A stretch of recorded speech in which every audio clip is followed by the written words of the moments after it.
Tonight, we had the chance to focus on some big picture Jewish questions. I asked the question of how one defines an authentic Jewish practice, and we discussed a little bit of the tension, a little bit of the dialectic within Jewish tradition about adhering to the traditions of previous generations while also carrying on a tradition of innovation and evolution.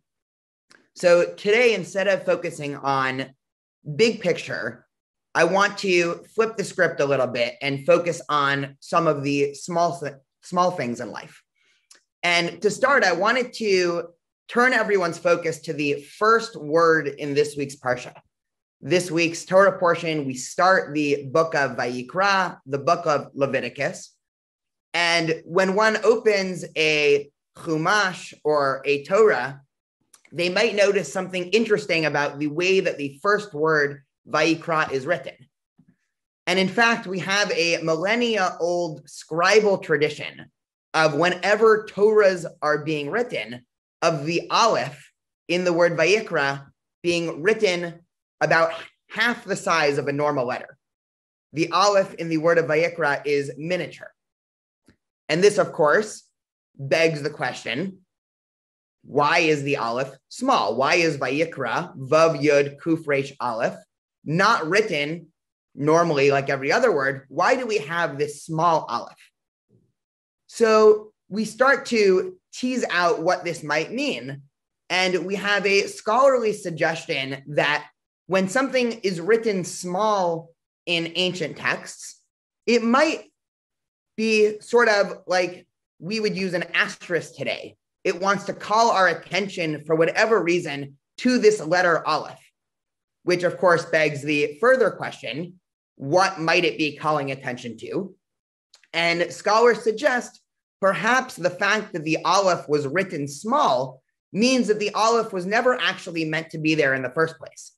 That the original word was actually Vayikar, Vav Yud Kuf Resh, and it was actually changed later on to Vayikra.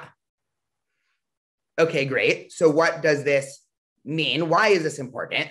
So one theory suggests a very pragmatic, a practical theory that in the ancient world, ink and parchment were sold at a premium.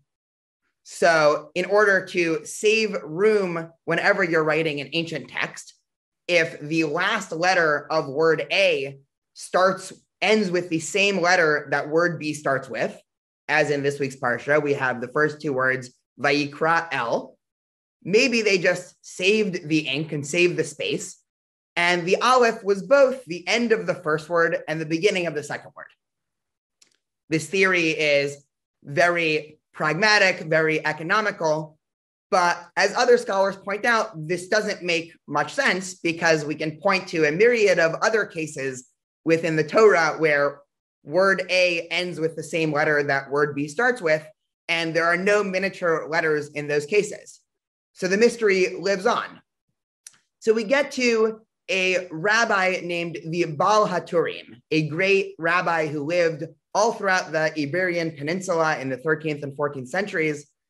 And he points out we actually need to understand what these two words mean, what the word Vayikra, meaning and he called, compared to the word Vayikar means.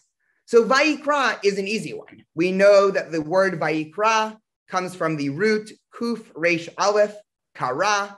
We use this word all throughout Jewish tradition. When somebody is reading from the Torah, we call them a Baal Korah, one who is reading the Torah or calling out the Torah.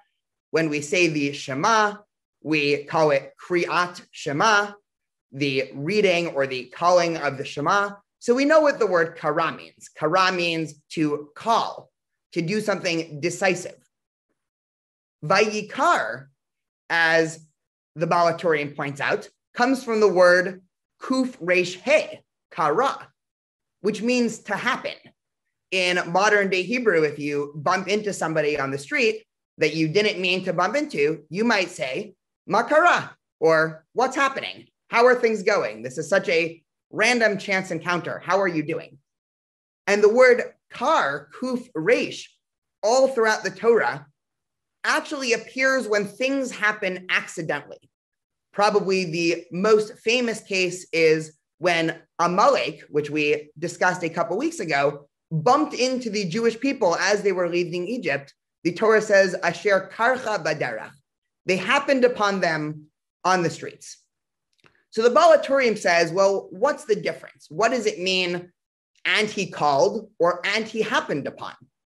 So the Baal HaTurim creates a dialogue between Moses and God, where Moses, we know, the man of humility, somebody who was so humble that he didn't actually want to be the one to lead the Jews out of Egypt, that he started writing this portion, and he wrote, Vayikra el Moshe, that God happened upon Moses. Moses was sitting there, and under no merit of his own did God randomly or luckily happen upon him.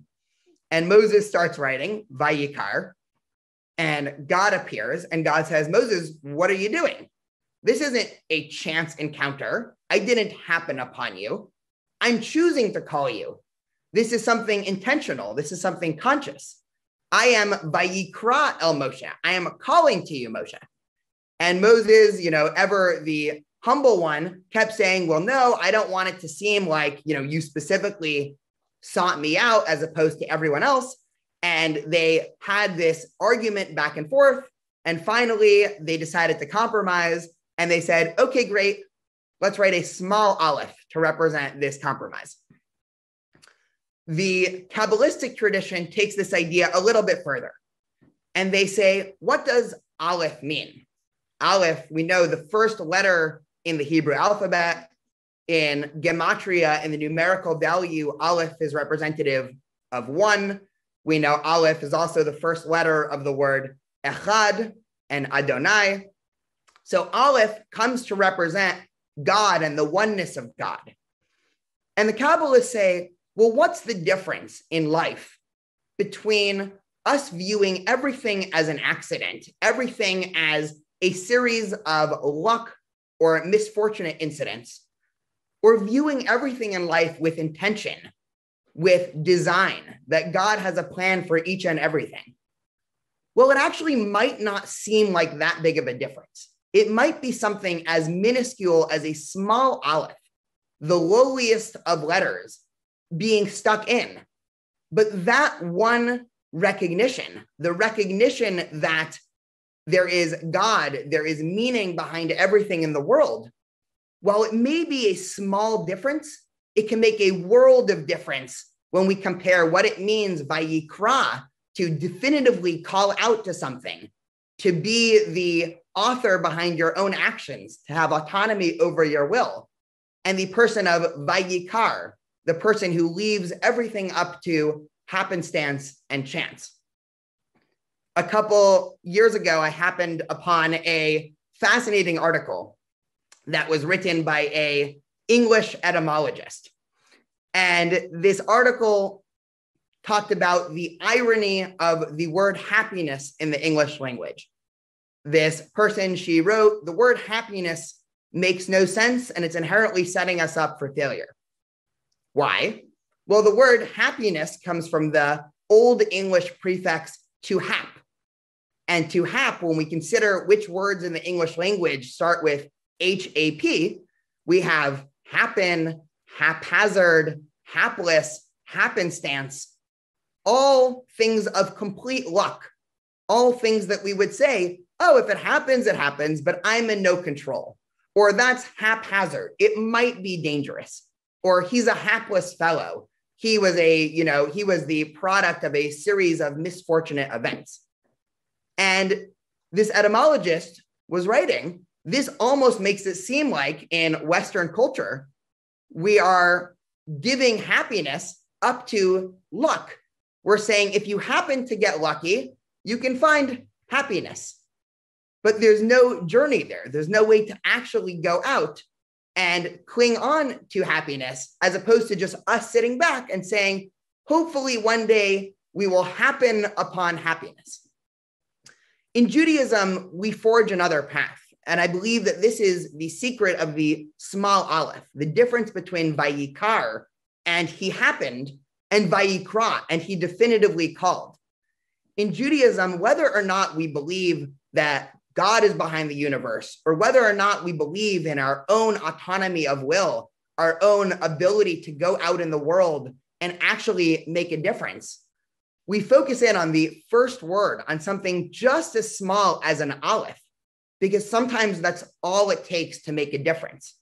Sometimes pointing out these small things and reflecting on little decisions that we can make each and every day is something that is able to turn Vayikra, something that's happenstance, something that we sit back and hope happens to us, to Vayikra, going out and being the ones to go out in the world and to call. Shabbat Shalom.